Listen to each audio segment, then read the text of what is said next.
Today is June the 2nd, 1975, and I'm interviewing Judge Louis Levinthal, King David Hotel in Jerusalem. You mentioned knowing Rabbi Klausner. In what connection? I think he was very helpful to the displaced persons in helping them get necessary provisions from the Joint Distribution Committee. Apparently, some of the remote displaced persons camps were complaining that the JDC didn't provide the normal supplies that they did supply most other camps. Mm-hmm. And he took up that campaign with the Joint, and he told me of the difficulties that he had. I think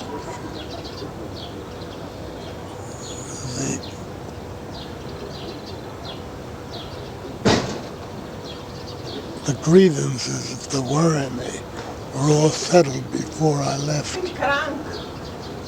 But he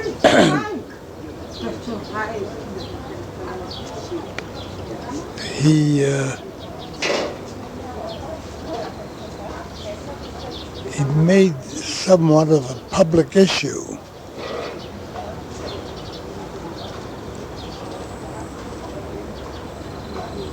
of his complaint against the Joint for inefficiency at that time, but I don't know what happened afterwards. Would the chaplains come to you for what? To tell you what was going on? They would occasionally. They didn't have to. But what was the relationship between the Jewish advisor and it was purely with the military. With my contacts were with General Clay directly. I visited Berlin fairly regularly, and every time General Clay came to Frankfurt, I would see him. And General Hubner, whose headquarters were in the Farben Industry Building, right, on the same floor where my offices were. I saw a good deal of him. There was a General Duff, I remember, D-U-F-F, whom I contacted, had discussions with them. They would ask me about rumors from time to time that they had heard about the DPs, and would want to know whether there was any truth. Now, did you ever? I'm sorry. Rumors. Did you ever consult the chaplains to find out, were they helpful in giving you information? Klausner, I remember discussing with him, and Dallin, I remember several discussions with him. I'm trying to think of the others. Well, you mentioned that you knew Browdy and Abramowitz. I knew Abramowitz very well. It so happens that he married a Jewish DP, a young girl, a charming young girl, who was up in the Berlin camp, and my wife my late wife and I were asked by Mike, we called him then, Mike Abraham, and his wife to be the interviewer at the wedding. And I remember that we did it. We were very fond of both of them.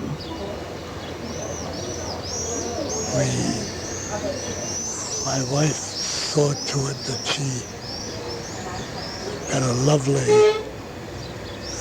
wedding dress, and I still remember the marriage ceremony. So we got to know him quite well. On a professional level, what were the things that you knew that Mike was doing?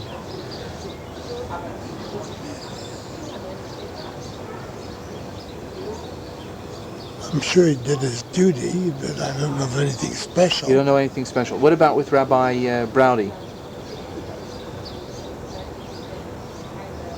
I don't remember anything I think by the unusual. time, That was 1947. I got there in June 1947. Let me think. The chaplains acted more or less independently of one another. Right, that's correct. They weren't organized in a group Right. with officers, no superior chaplains and inferior chaplains, as I remember. That's correct. And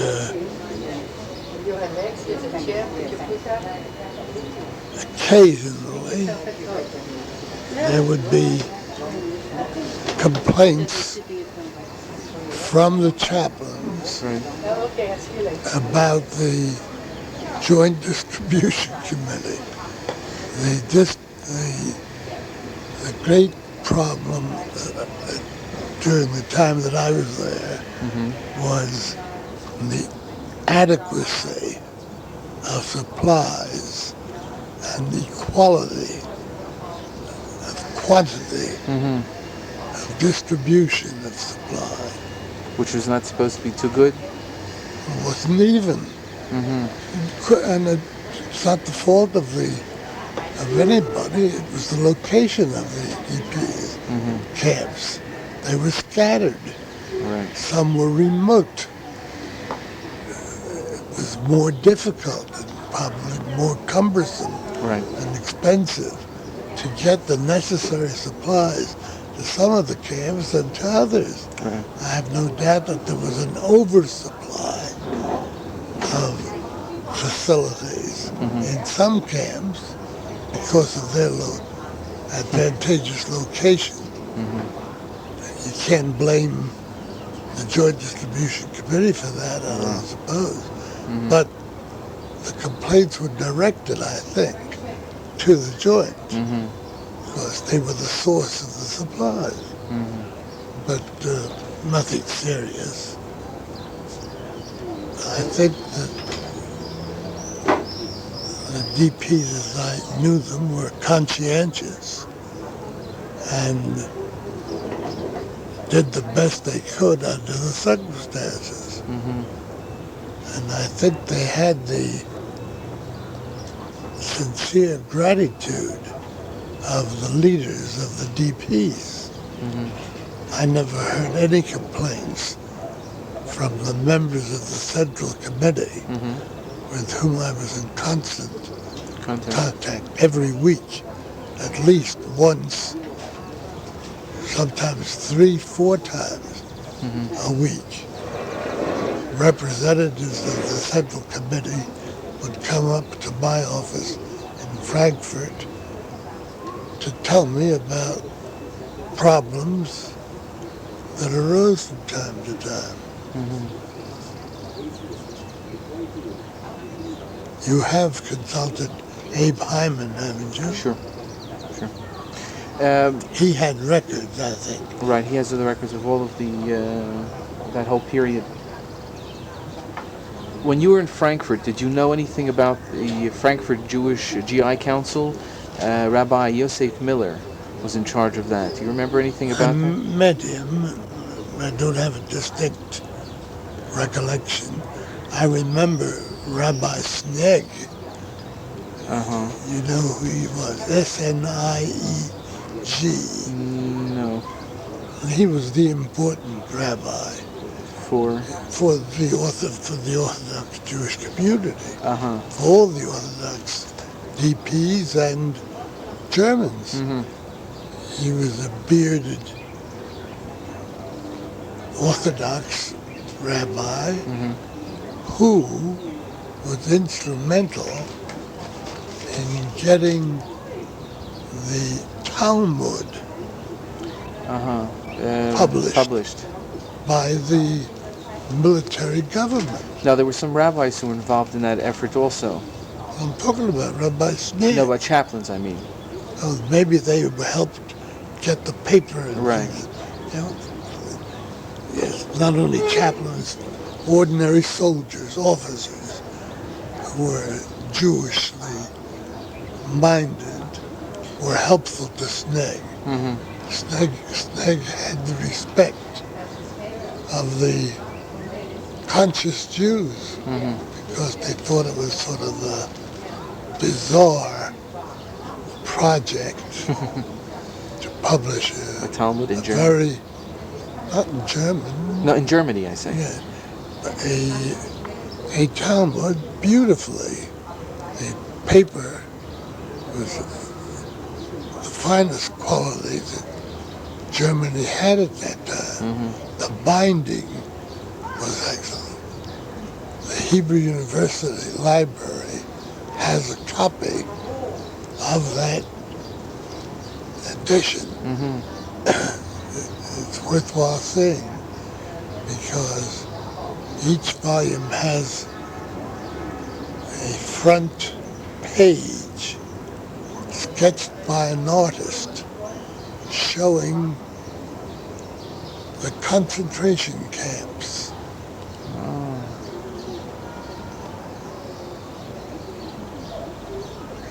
The expression on the faces of the Jews in the concentration camp.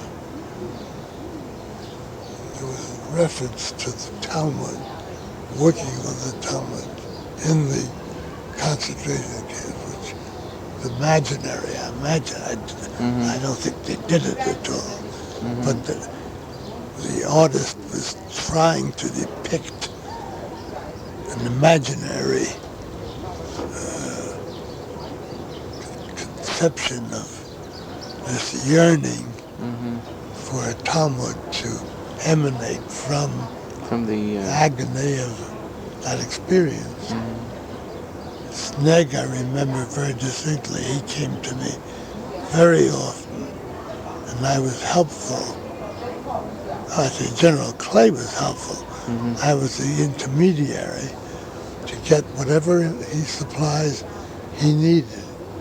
He got leather for the binding by special order of General Clay, paper, and all the necessary requirements for the publication of an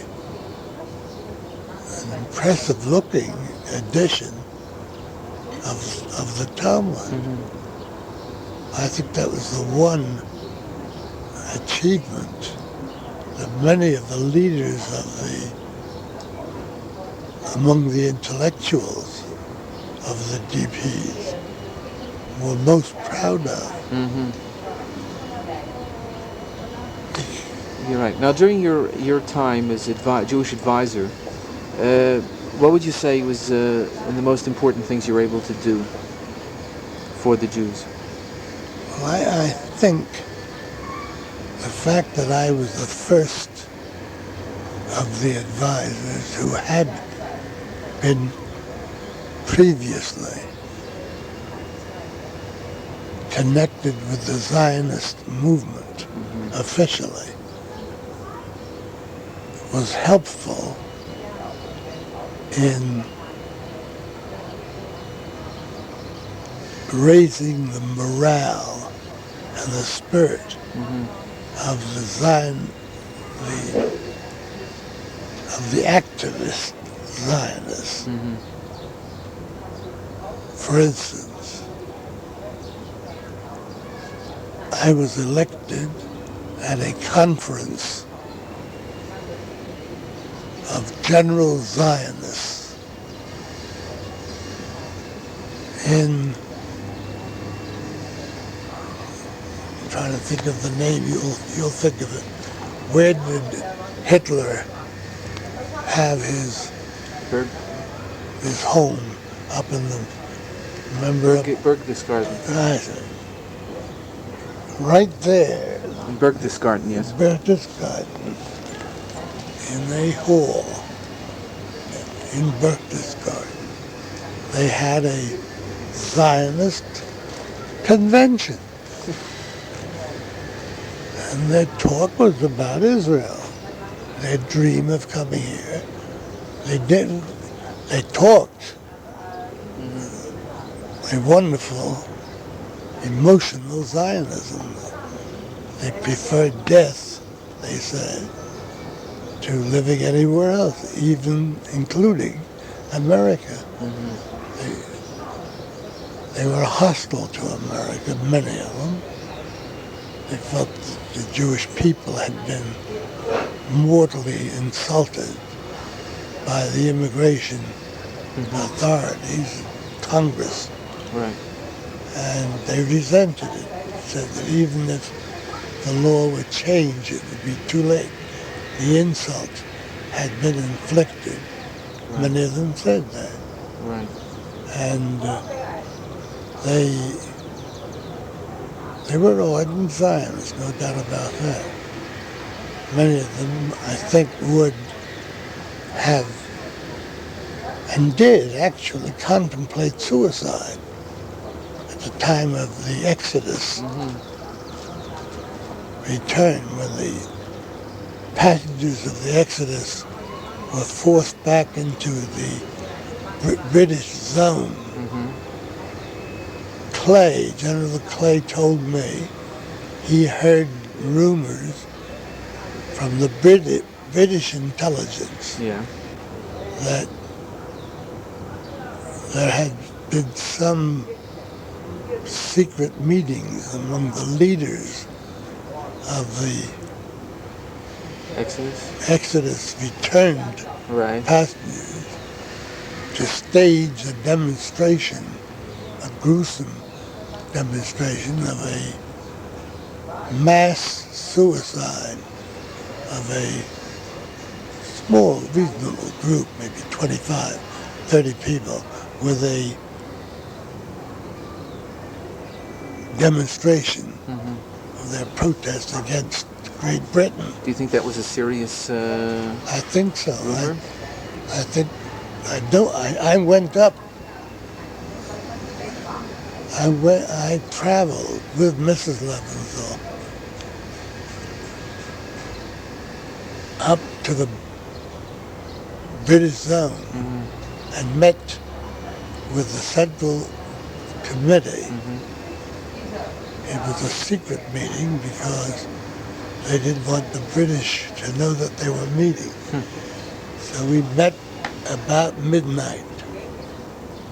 It was very close to midnight. And the leaders of the Central Committee, there must have been about a dozen of them. I can only tell you what they said. I don't know what they thought. Whether they were putting on an act. I know they impressed me. I know the date. It was during the first few days of November 1947. They were all desperate at that time. And we've got to show the world that we mean what we say, that we want to live in Israel and only in Israel and won't be satisfied with anything else. And the only way to impress the world would be by a mass suicide demonstration. They talked about suicide. Simultaneously, a dozen or more would commit suicide and leave behind a manifesto to what they thought that would dramatize the tragedy of Jewish homelessness. And I spent at least an hour and a half, long after midnight, speaking to them in Yiddish, if I had to. A good deal of what I said was untrue. I said I had inside information, which isn't true, that great news is going to come soon, and we better be patient. And I exacted a promise from the leaders that nothing further would be done about this suicide project for at least 3 months. And I sort of gave the impression that within 3 months there would be good news. Well, it so happened that by the end of November, November 29th, as you remember, there was the United Nations resolution. We had a demonstration the Sunday, a mass meeting in Munich, in the Opera House. DPs came from all over the American zone. Colonel Sithers, the name, Yeah, sure. he spoke very nicely on behalf of the military. They tried to get General Clay, but he begged off. He said he wasn't feeling well, I think. But Sithers spoke for the government, for the military people. A good speech, I remember. I spoke in Yiddish and little Hebrew that I knew at that time better than I'm ashamed to say than I could do today. And that helped their spirits.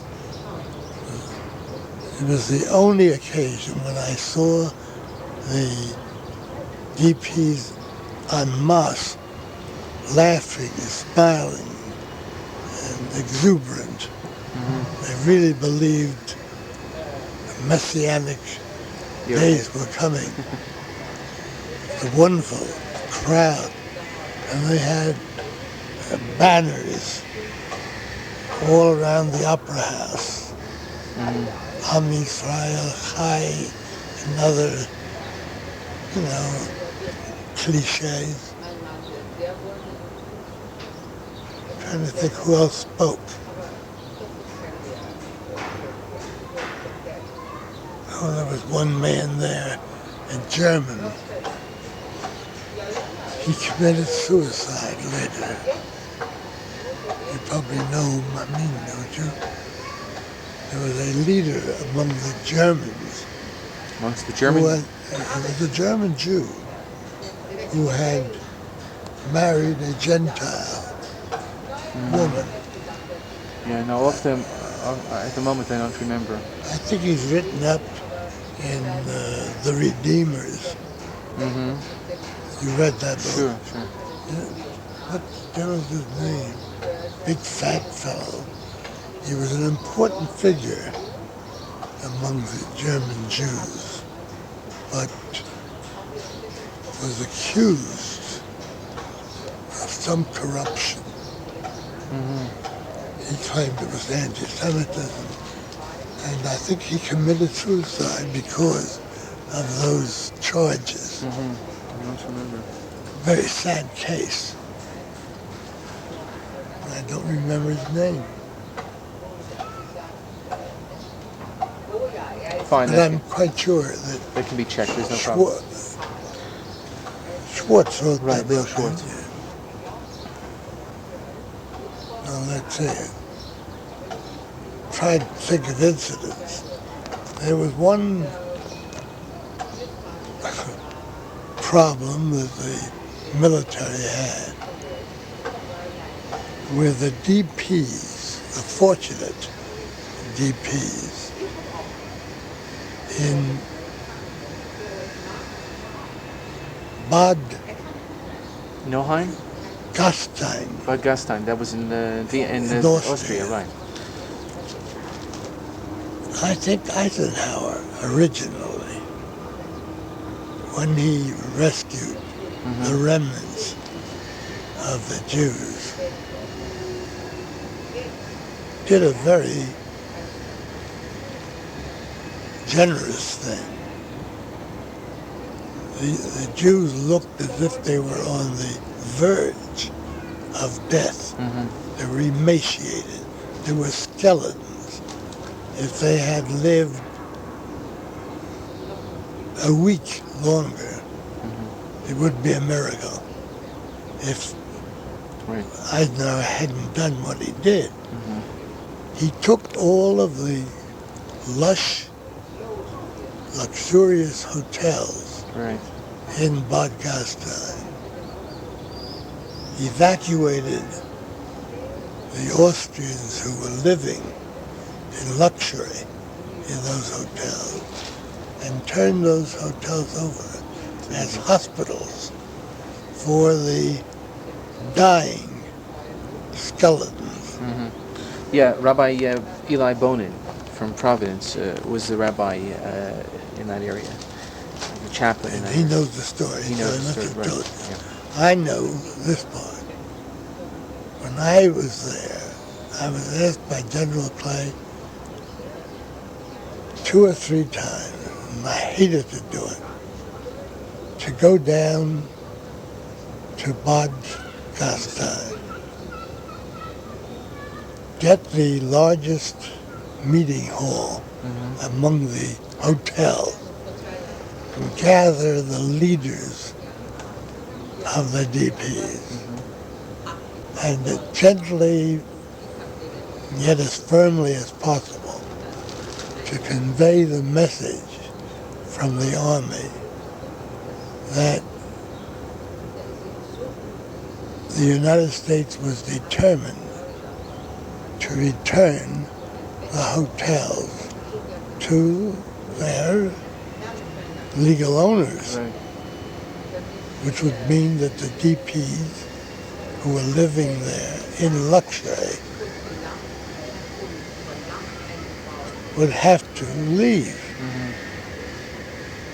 Provision would be made to send them to regular DP camps in Germany or Austria. But they'd have to leave. They couldn't keep those hotels any longer. Well, apparently they got rumors, and grapevine must have been working, that I was coming up there for the purpose of persuading them to leave. Abe Hyman went up with me. I did the talking. And when I explained to them that even in America, where we took over hotels and resorts like Atlantic City for wounded American soldiers, we returned the hotels to their owners and evacuated the wounded soldiers in time. 6 months, a year. They had been there by that time about 2.5 years. And there wasn't one undernourished person there. They all looked fat and very prosperous, very happy.